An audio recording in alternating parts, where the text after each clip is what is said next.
जब हम परेशान रहेंगे तब समझेंगे कि परेशानी का मतलब क्या होता है। राजा के बेटे समझेंगे परेशानी क्या होता है, चांदी के चम्मच में खाने वाले समझेंगे परेशानी क्या होता है। शून्यकाल में आपने प्रश्न भी उठाया है, लेकिन आपके तरफ से ये कहा जा रहा है कि अधिकारियों की तरफ से जवाब नहीं आ रहा है। मेरा नहीं था वो, जो मेरा कल आप गुस्सा देखे वो सिर्फ व्यक्तिगत मेरा नहीं है। सहायक आचार्य 1600 उनको रिजल्ट दे दिया गया, फिर बेचारा उन लोग का रिजल्ट को आप लटका दिए। मेरा रियल कैरेक्टर वही है, वही आंखों में अंगार। अगर सामने वाला गलत हो तो उस पर सीधा वार। झारखंड वो युवा है जो बीमार है। ये भी तो आप बताइए कि भाई छात्रों की स्कॉलरशिप कहाँ है, ये भी तो आप बताइए दिव्यांगों का पेंशन कहाँ है, वृद्धाओं का पेंशन कहाँ है। माननीय मुख्यमंत्री भले एक आदिवासी चेहरा है, आदिवासी के बेटे हैं, आदिवासी हैं, लेकिन इनडायरेक्ट 1932 खतियान के आधार पर स्थानीय नीति का मुद्दा एक बार फिर से विपक्ष ने उठाया है। आज इसी को लेकर हम चर्चा करेंगे। जयराम जी, चूंकि आप भी 1932 खतियान के आधार पर स्थानीय नीति का मुद्दा कई मर्तबा उठाए हैं, आपको क्या लग रहा है पेच कहां फंस रहा है? देखिए, पेच फंसने का प्रमुख कारण है कि इस राज्य में, इस राज्य के जो ओरिजिनल लोग हैं, मूल जो लोग हैं, वो आज भी गांव देहात में बड़ी मुश्किल से, कठिनाइयों में अपना जीवन यापन कर रहे हैं। आज भी वह मुख्य धारा में कहिए या फिर इस मॉडर्निटी के साथ कदम से कदम मिलाकर चलने में 2 कदम पीछे ही हैं। तो इस राज्य को जो चलाने वाले लोग हैं वो अन्य राज्यों से भारी संख्या में यहाँ स्थापित हैं, अच्छे पदों पे स्थापित हैं, ऊंचे पदों पे स्थापित हैं, और कह सकते हैं इनडायरेक्ट रूप से राज्य को चलाने में अपनी भूमिका निर्वहन भी कर रहे हैं। तो बस वही लोग इन विधि नियमों के बीच अड़चन के रूप में खड़े हैं। क्योंकि सबसे पहले तो राज्य देना नहीं चाहते थे। बड़े संघर्ष के बाद हमने लहू के कतरे कतरे, बूंद बूंद को जोड़कर हमने अपनी बलिदान के रूप में उसे तैयार किया और इस राज्य का निर्माण कराया है। तो जो राज्य हमें देना नहीं चाहते थे, आज वो इनडायरेक्ट रूप से राज्य को चला रहे हैं। माननीय मुख्यमंत्री भले एक आदिवासी चेहरा है, आदिवासी के बेटे हैं, आदिवासी हैं, लेकिन इनडायरेक्ट रूप से आप जाके देखें, उनको सलाह देने वाले, उनको दिशा निर्देश देने वाले, उनसे बातचीत करने वाले, उनके साथ चर्चा परिचर्चा करने वाले फिर वही लोग हैं जो इस राज्य को होते हुए देखना नहीं चाहते थे। तो सबसे बड़ी रुकावट यहीं पे है। अच्छा जयराम जी, झारखंड को अलग राज्य बने 25 साल हो गए। अब हम ये जरूर कह सकते हैं कि झारखंड अब युवा हो गया है, तो आपको क्या लगता है? झारखंड वो युवा है जो बीमार है। झारखंड वह युवा है जो कुछ हद तक दिव्यांग है। तो झारखंड उस युवा की अवस्था में है और ये किसी से छुपा नहीं है। अगर मेरे ही विधानसभा की बात करें तो मैंने सदन में भी रखा कि पिछले 1-1.5 महीनों में लगभग 15 से 16 नौजवान जिनकी आयु 22 से 32 साल 35 साल के आसपास है, वो विदेश अन्य प्रदेशों में प्रवासी मजदूर के रूप में गए थे और उनकी मृत्यु हो गई। तो कह सकते हैं कि जो अभी युवा झारखंड जिसकी बात कर रहे हैं वो थोड़ा बीमार है।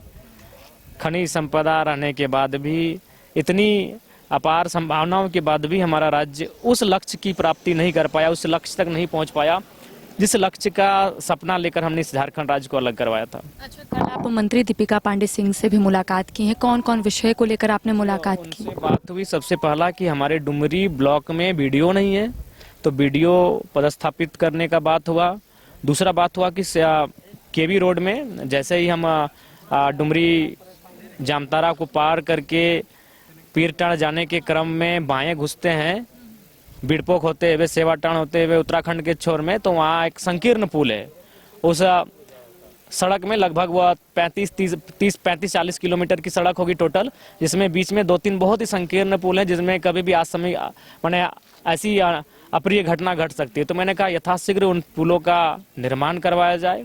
उसके बाद हमने कहा कि पंचायत के जो जनप्रतिनिधि हैं अर्थात मुखिया, जिला परिषद इत्यादि, उनको फंड रिलीज किया जाए और पंचायत के जो सहायक हैं वो हमसे मिलने आए थे, तो उनकी भी बात को हमने रखा। 4-5 बिंदुओं में उनसे हमारी बात हुई। अच्छा, शून्यकाल में आपने प्रश्न भी उठाया है, लेकिन आपके तरफ से ये कहा जा रहा है कि अधिकारियों की तरफ से जवाब नहीं आ रहा है। मेरा नहीं था वो, जो मेरा कल आप गुस्सा देखे वो सिर्फ व्यक्तिगत मेरा नहीं है। वो तो आप पढ़े ना अखबार में कि जितना भी शून्यकाल डाला गया था पिछला बार 400-500 जो शून्य निकाल डाला गया उसमें 90% का जवाब मिला ही नहीं। तो 90% यानी समझ रहे हैं 500 का 90% क्या होगा। आप अपने पुराने तेवर में आप लौट आए हैं, फिर से आप उसी तरीके से एग्रेसिव होकर आप अपनी आवाज को बुलंद कर रहे हैं। बिल्कुल, देखिए हमारा वही ओरिजिनल कैरेक्टर हमारा वही है। हालांकि बीच में बीमार हुए तो अभी हम भी थोड़ा सा बहुत कूल इंटरव्यू देते हैं, कूल बात करते हैं, लेकिन ये कूल मेरा कैरेक्टर नहीं है। मेरा रियल कैरेक्टर वही है, वही आंखों में अंगार, अगर सामने वाला गलत हो तो उस पर सीधा वार, वही मेरा ओरिजिनल कैरेक्टर है। तो कल हम दिख गए अंतर से, पता नहीं अचानक से वो कैरेक्टर मेरा सामने आया। बाकी 3 दिन तो हम भी बहुत नॉर्मली सदन में थे और नॉर्मली मुद्दों पे बात किए थे, लेकिन अचानक से वो व्यवहार मेरा सामने आया। अच्छा, ये बताइए कि पद यात्रा कितना सफल रहा? बहुत सफल रहा मैडम, इसमें असफलता का कोई चांस ही नहीं था। 180 किलोमीटर कड़कड़ाती ठंड, इतनी लंबी दूरी की यात्रा करते हुए, और जब अंतिम धरना के रूप में परिवर्तित हुआ तो देख सकते हैं आप कितनी भारी संख्या में हमारे लोग थे। रांची में जब उनका प्रवेश हुआ तो कितनी भारी संख्या में लोग पदयात्रा में चले। बहुत सफल शानदार पदयात्रा रहा। आखिरी सवाल रहेगा, विपक्ष ने आज एक गीत के माध्यम से सरकार तक अपनी बात को पहुंचाई है कि क्या हुआ तेरा वादा। आपको भी क्या ऐसा लग रहा है कि सरकार ने जो वादा किया वो वादा पूरा नहीं किया? बिल्कुल, हमें भी लगता है कि वादा पूरा नहीं कर पाई सरकार। आज मैया सम्मान योजना की बात कर रहे हैं, तो क्या सिर्फ एक ही योजना से इस राज्य का कल्याण हो जाएगा?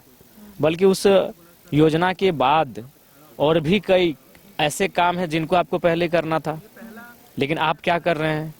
आप बताइए ना, पूरे पिछले 6 सालों का आप अपना एक रिपोर्ट कार्ड दें। ठीक है, आपने 10,000 नौकरी दी, उसके लिए बधाई और शुभकामनाएं, लेकिन ये भी तो आप बताइए कि भाई छात्रों की स्कॉलरशिप कहाँ है? ये भी तो आप बताइए, दिव्यांगों का पेंशन कहाँ है? वृद्धाओं का पेंशन कहाँ है? विधवाओं का पेंशन कहाँ है? सहिया, सहायिका, सेविका, पोषण सखी, स्वास्थ्य बैंक सखी, उनका वेतनमान कहाँ है? सहायक आचार्य 1600 उनको रिजल्ट दे दिया गया, फिर बेचारा उन लोग का रिजल्ट को आप लटका दिए, मिठाई बांटने के बाद उनको रोक दिए। तो अगर आपने एक काम किया तो इतना है कि 2 दर्जन काम आपने नहीं भी किया है। अगर आपने एक मैच जिताया है, अगर आप फर्स्ट मैच में शतक बना दिए हैं तो बढ़िया बात है, लेकिन फाइनल जाके आप हार गए हैं।